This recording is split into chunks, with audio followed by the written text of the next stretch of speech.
2022년 9월 14일 지하철 6호선 구산역 부근에 노란색 점퍼를 입은 한 남성이 나타납니다. 이 남성은 흰 옷을 입고 있는 한 여성을 바짝 쫓아가기 시작해요. 건물까지 따라 들어가고 있죠. 이후에 그는 발걸음을 돌리는데요. 그 이후에도 이 노란 점퍼의 남성은 여성의 모습을 다시 한번 확인하려 합니다. 누군가를 찾고 있는 것처럼 보여요. 이 남성은 오래전부터 시도해온 살인 계획을 실행하고 있었습니다. 오늘 준비한 사건은 신당역 스토킹 살인 사건입니다. 다시는 일어나지 않기를 바랬던 그런 사건이 또 벌어졌습니다. 어쩌면 우리 모두는 이런 일이 반드시 또 생길 거라고 다 예상을 했을 겁니다. 사실 지난주에 제가 목요일 생방송하기 바로 전날 벌어진 사건이어서 그날은 여러분들하고 그냥 간단하게 기사 보면서 이야기를 나눴다가 이번 주 생방에서 좀 다뤄봐야 되겠다고 생각을 하고 준비를 했던 사건입니다. 2022년 9월 14일이죠. 지난주 수요일이었어요. 서울 중구 퇴계로에 위치한 신당역 여자 화장실 순찰을 돌던 여성 영무원 A씨가 살해당하는 사건이 발생했습니다. 당시에 범인이 휘두른 흉기에 찔린 A씨가 화장실에 있는 콜폰을 통해서 도움을 요청해요. 그래서 이걸 들은 역사 직원 2명이랑 사회복무요원 1명, 그리고 시민 1명이 현장에서 가해자를 진압했고요. A씨는 심정지 상태로 병원에 이송이 됩니다. 하지만 안타깝게도 이 여성 영무원은 병원에 이송된 당일 밤 11시 30분에 사망하게 되죠. 그런데 이 사건의 가장 충격적인 부분은 범인의 정체예요. 그리고 그가 계획해온 범행의 실행 과정이었습니다. 범인의 얼굴을 보여드릴게요. 썸네일로 보셨겠지만 범인은 이 여성 A씨와 서울교통공사 입사 동기이자 동료 직원이었던 31세의 전주환이었습니다. 현재 신상 공개가 된 상태예요. 근데 어떻게 과거 동료 직원이 이런 말도 안 되는 짓을 벌이게 된 걸까요? 이 피의자 전주환이 정상이 아니었어요. 이미 오랜 기간, 약 3년 정도라고 하는데 약 3년간 이 피해자 A씨를 스토킹해왔습니다. 2019년부터 지난해 10월까지 A씨에게 300차례 이상의 전화나 문자를 남겼고요. 불법 촬영까지 해요. 그래서 이 불법 촬영한 영상을 가지고 유포하겠다는 그런 협박을 하기도 했죠. 이때 고소를 당합니다. 그래서 직장에서 직위 해제가 됐는데 이후에도 이런 짓을 멈추지 않아요.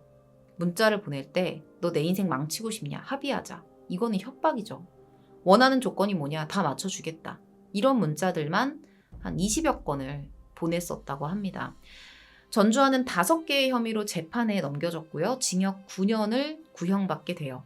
그리고 1심 선고를 딱 하루 앞두었던 그 시점에 범행을 저지른 거죠. 이게 어떻게 가능했을까요? 불구속 상태였거든요. 이게 지금 엄청 욕을 먹고 있어요. 불구속 상태였다는 거. 그는 이미 신당역에서 1시간이 넘게 머무르고 있었습니다. 피해자가 나타나길 기다렸던 거죠. 범행의 타이밍을 보는 거예요. 그러다가 A씨가 여자 화장실에 들어가는 것을 보고 뒤따라 들어갔습니다. 계획적인 범행이라는 건 누구도 부정할 수 없을 거예요.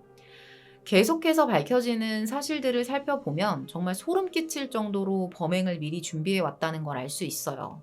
전주환은 서울교통공사 내부망을 통해서 직원 배치표를 확인해요. 그리고 피해자가 오후 6시부터 야간 근무에 투입되었다는 사실을 알아냅니다. 직위 해제가 됐는데 이런 정보를 어떻게 빼내냐.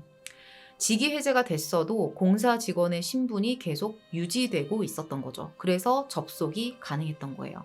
이 내부망을 통하면 개인 연락처라던가 근무지 정보, 그리고 근무 형태, 담당 업무, 그 사람의 주소, 이런 정보들을 확인할 수 있다고 해요. 여기서 그는 피해자의 주소지를 파악합니다. 살고 있는 집을 파악했다는 거예요. 이걸 알아내고 나서 4차례나 이 A씨의 주소를 반복적으로 확인을 했고요. 총 5차례나 이 A씨의 집으로 찾아간 것으로 밝혀져요. 근데 이때 알아냈던 주소가 피해자가 옛날에 살던 주소지였어요. 그래서 거기서 찾지를 못하니까 근무지로 쫓아왔던 거죠. 그 과정에서 제가 앞서 보여드렸던 그 영상 속의 여자를 피해자로 착각하고 쫓아갔던 겁니다. 그 지역이 피해자가 살았던 지역이었거든요. 만약에 제대로 된 주소를 알고 있었다면 그냥 거기서 범행을 저질렀을 거예요. 전주하는 사건 당일에 신당역까지 갈 때도 평소처럼 신용카드를 쓴다거나 그러진 않았습니다. 일회용 승차권을 이용해서 지하철로 이동을 했고요. 휴대폰에 GPS 정보를 조작하는 애플리케이션을 설치해요. 범행을 위해서 미리 집에서 쓰던 흉기를 챙기고요. 일회용 위생모를 준비합니다. 그리고 범행을 저지를 때 이 위생모를 착용해요. 코팅 장갑도 꼈었고요. 동선을 숨겨서 용의선상에서 제외가 되고 추적을 따돌리고 지문이나 머리카락을 남기지 않겠다는 거예요. 이 체포 당시의 CCTV 화면을 보면 이놈이 정말 제대로 작정을 했구나 싶은 모습이 있어요. 지금 보시면 화면 속에서 노란색 점퍼를 입고 있거든요. 자, 지금 띄워드린 사진은 영장 실질심사 때 입었던 점퍼입니다. 안감이 노란색인 거 보이시죠? 그 CCTV 화면 속에 그 점퍼를 뒤집어 입은 거예요. 양면 점퍼인 거죠. 이런 옷을 굳이 입었던 게 우연일까요? 그는 집 근처 은행에서 1,700만 원을 인출하려는 시도를 합니다. 결국은 인출을 못했는데 이것도 사실은 도주를 하기 위한 돈이 필요할 테니까 그런 행적이라고 파악해 볼 수 있겠죠. 물론 본인의 주장은 달라요. 내가 구속되고 나서 부모님한테 이 돈을 주고 그냥 정리를 하려고 했던 거다. 이렇게 말을 합니다.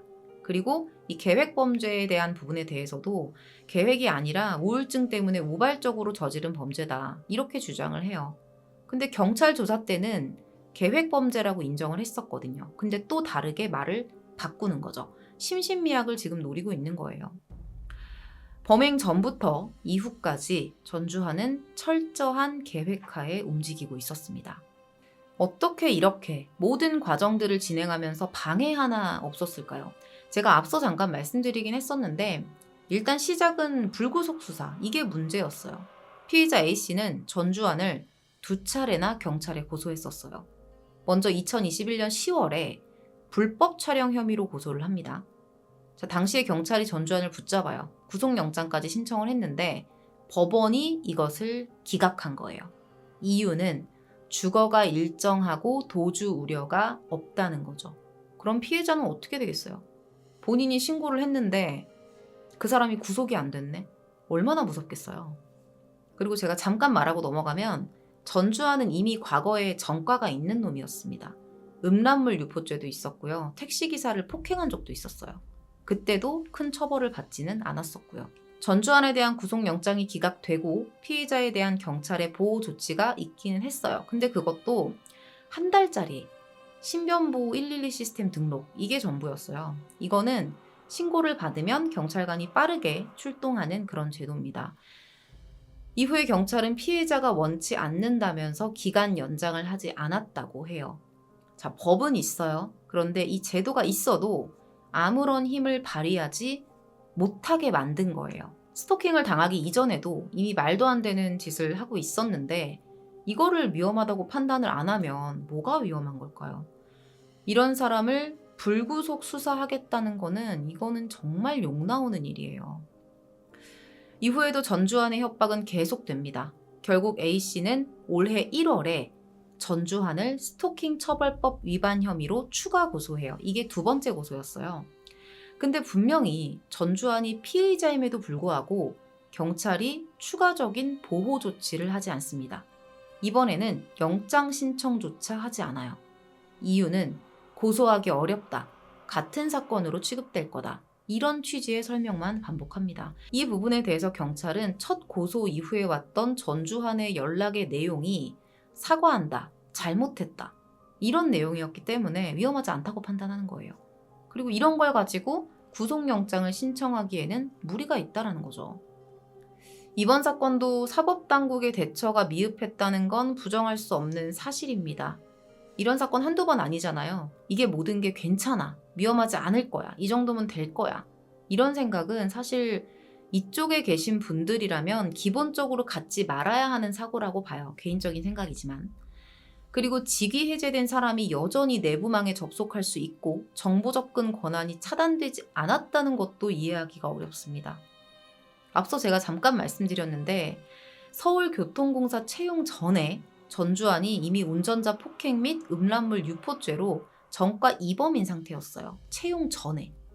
문제는 그럼에도 어떻게 채용이 됐냐는 거죠. 전과 이범인 상태로. 그 이유는 해당 전과로 벌금형만 받았을 뿐 입사 결격 사유인 금고 이상의 형은 받지 않았다는 겁니다. 죄목보다 어떤 처벌을 받았느냐를 보고 이 사람을 채용을 할지 말지를 결정했다는 거예요. 그러니까 이게 모든 기관이나 모든 과정에서 조금씩 방심했던 거. 괜찮아. 나중에 처리해. 급한 거 아니야. 이런 애 뽑는다고 별일 있겠어? 이제 정신 차렸겠지. 이런 식으로 여겼던 것들이 조금씩 모여져서 결국에는 전주환한테 범행 무대를 만들어준 거예요. 그리고 거기서 28살의 꿈 많은 한 사람을 죽게 만든 거죠. 이런 말도 있어요. 당시에 2인 1조로 순찰을 돌지 않았던 것에 대해서도 말이 많았는데 물론 그럴 수 있죠. 그것도 잘못된 건 맞아요. 그날 당일은 전주환이 범행을 실패했을 수도 있어요. 두 사람이 같이 돌았다면. 그런데 이미 이 사건을 대하는 태도나 어떤 배경은 변하지 않는데 그리고 여전히 피해자의 정보는 가해자에게 오픈될 수밖에 없는 상황인데 과연 그게 범행을 막을 수 있었을까요? 그날은 아니었어도 다른 날 또 어떤 방법을 통해서든 이 사건은 벌어질 수밖에 없는 사건이라는 생각이 듭니다. 전주환은 2022년 9월 21일 검찰로 송치됩니다. 초반에 경찰은 전 씨를 형법상 살인 혐의를 적용해서 구속했는데요. 이후에 보강 수사 과정에서 계획범죄의 정황이 드러나면서 특정 범죄 가중처벌 등에 관한 법률상 보복살인으로 혐의를 변경해요. 이게 유죄로 확정이 되면 피고인은 사형, 무기 또는 10년 이상의 징역을 받게 돼요.